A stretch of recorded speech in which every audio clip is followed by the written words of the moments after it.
ಎಲ್ರಿಗೂ ನಮಸ್ಕಾರ. ನಾನು ಅನಿಲ್. ನನ್ನ ಯೂಟ್ಯೂಬ್ ಚಾನಲ್ಗೆ ಸ್ವಾಗತ. ಇವತ್ತು ಯಾರ ಬಗ್ಗೆ ನಾನು ಮಾತಾಡ್ತಿದ್ದೀನಿ ಅಂದರೆ, ಇವರು ಉತ್ತರ ಕರ್ನಾಟಕದಲ್ಲಿ ತುಂಬ ಪ್ರಸಿದ್ಧವಾಗಿರೋಂಥವ್ರು.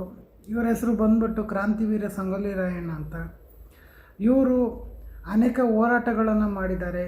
ಮತ್ತು ಆಮೇಲೆ ನಮ್ಮ ದೇಶಕ್ಕೋಸ್ಕರ ಸ್ವತಂತ್ರ ಬರಲಿ ಅಂತ ಅನೇಕ ಚಳುವಳಿಗಳು ಮತ್ತು ಆಮೇಲೆ ಅನೇಕ ಹೋರಾಟಗಳು.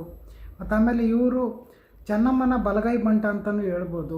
ಮತ್ತು ಆಮೇಲೆ ಇವರು ಬ್ರಿಟಿಷರ ವಿರುದ್ಧ ಅನೇಕ ಯುದ್ಧಗಳನ್ನು ಕೂಡ ಮಾಡಿದ್ದಾರೆ. 3-4 ಯುದ್ಧಗಳನ್ನು ಕೂಡ ಮಾಡಿದ್ದಾರೆ.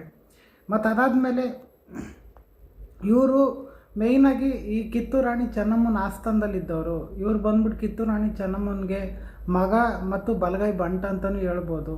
ಮತ್ತು ಅದಾದಮೇಲೆ ಇವರು ಅನೇಕ ಯುದ್ಧಗಳನ್ನು ಕೂಡ ಮಾಡಿದ್ದಾರೆ ಬ್ರಿಟಿಷರ ವಿರುದ್ಧ. 2 ಯುದ್ಧದಲ್ಲಿ ಕೂಡ ಗೆದ್ದಿದ್ದಾರೆ. ಮತ್ತು ಆಮೇಲೆ 1 ಯುದ್ಧದಲ್ಲಿ ಸೋತಿದ್ದಾರೆ. ಮತ್ತು ಆಮೇಲೆ 2 ಸಾರಿ ಇವರನ್ನು ಆಕ್ರಮಣ ಮಾಡಿ ಜೈಲಿಗೆ ಹಾಕಿದ್ದಾರೆ. ಮತ್ತು ಆಮೇಲೆ ಇವರು ಯಾವ ರೀತಿ ತಮ್ಮನ್ನು ತಾವು ದೇಶಕ್ಕೋಸ್ಕರ ತನ್ನ ತಾಯಿಗೋಸ್ಕರ ಅರ್ಪಿಸ್ಕೊಂಡ್ರು ಅಂತಂದರೆ ತುಂಬ ತಮ್ಮನ್ನು ತಾವೇ ಅರ್ಪಿಸ್ಕೊಂಡಿದ್ರು. ಮತ್ತು ಆಮೇಲೆ ಇವ್ರಿಗೆ ದೇವ್ರ ವರದಿಂದ ಒಂದು ಕತ್ತಿ ಸಿಗಿರುತ್ತೆ. ಆ ಕತ್ತಿಯಿಂದ ಇವರು ಯಾರನ್ನು ಬೇಕಾದ್ರೂ ಜಯಿಸ್ಬೋದಾಗಿರುತ್ತೆ. ಮತ್ತು ಆಮೇಲೆ ಆ ತಾಯಿ ಹೇಳಿರ್ತಾಳೆ ಕತ್ತಿ ಕೊಡಬೇಕಾದ್ರೆ, ಇದನ್ನು ಯಾವುದೇ ಸಂದರ್ಭದಲ್ಲಿ ಕೂಡ ನೀನು ಎಲ್ಲೂ ಇಡಬೇಡ, ಸ್ನಾನ ಮಾಡಬೇಕಾದ್ರೂ ಅದನ್ನ ಇಟ್ಕೊಂಡು ಹೋಗಿ ಮಾಡಬೇಕು ಅಂತ ಹೇಳಿರ್ತಾಳೆ. ಆದರೆ ಇವರು ಜೊತೆಯಲ್ಲಿದ್ದವ್ರೆ ಏನು ಮಾಡಿಬಿಡ್ತಾರೆ ಅಂದರೆ, ಆ ಕತ್ತಿನ ನಾವು ನೋಡ್ಕೊಂತೀವಿ ಅಂತ ಹೇಳಿಬಿಟ್ಟು ಬ್ರಿಟಿಷರಿಗೆ ಇಟ್ಕೊಂಡು ಕೊಟ್ಬಿಡ್ತಾರೆ. ಕೊನೆಯಲ್ಲಿ ಈ ಸಂಗೊಳ್ಳಿ ರಾಯಣ್ಣ ಮತ್ತು ತನ್ನ ಸ್ನೇಹಿತರೆಲ್ಲ ಈ ಬ್ರಿಟಿಷವರೆಲ್ಲ ಸೇರಿ ನೇಣಾಕ್ಬಿಡ್ತಾರೆ.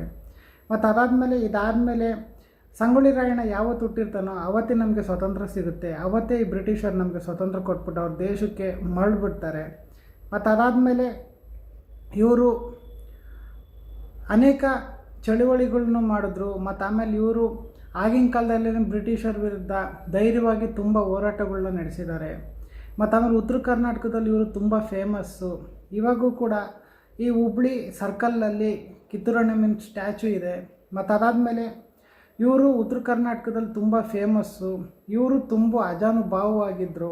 ಸುಮಾರು 7.5 ಅಡಿ ಎತ್ತರ ಇದ್ದರು. ಮತ್ತು ಆಮೇಲೆ ಇವ್ರ ಕತ್ತಿ ಎಷ್ಟು kg ಇತ್ತಂದರೆ 250 kg ತೂಕ ಇತ್ತು. ಇವರು ಅಷ್ಟು ತೂಕದ ಕತ್ತಿನ ಇಟ್ಕೊಂಡು ಇವರು ಹೋರಾಟ ಮಾಡ್ತಿದ್ರು. ತುಂಬ ಉದ್ದ ಇದ್ದರು ಇವರು, 7.5 ಅಡಿ ಇದ್ದರು. ಮತ್ತು ಆಮೇಲೆ ತುಂಬ ಧೈರ್ಯವಾಗಿದ್ದರು. ಮತ್ತು ಆಮೇಲೆ ಇವ್ರಿಗೆ ಒಬ್ಬರು ತಾಯಿ ಇದ್ದರು. ಮತ್ತು ಆಮೇಲೆ ಒಬ್ಬ ಅಣ್ಣ ಇದ್ದ. ಮತ್ತು ಅದಾದಮೇಲೆ ಎಷ್ಟೇ ಸಾರಿ ಇವ್ರನ್ನ ಜೈಲ್ಗೆ ಹಾಕಿದ್ರು, ಇವರು ಎಷ್ಟೇ ಇದು ಮಾಡಿದ್ರು ಕೂಡ ಇವರು ಹಿಂದೇಟಾಗ್ತಿರ್ಲಿಲ್ಲ, ಹೆದರ್ಕೊಂತಿರ್ಲಿಲ್ಲ, ಆರಾಮಾಗಿ ಹೋರಾಟ ಮಾಡ್ತಿದ್ರು. ಮತ್ತು ಅದಾದಮೇಲೆ ಇವರು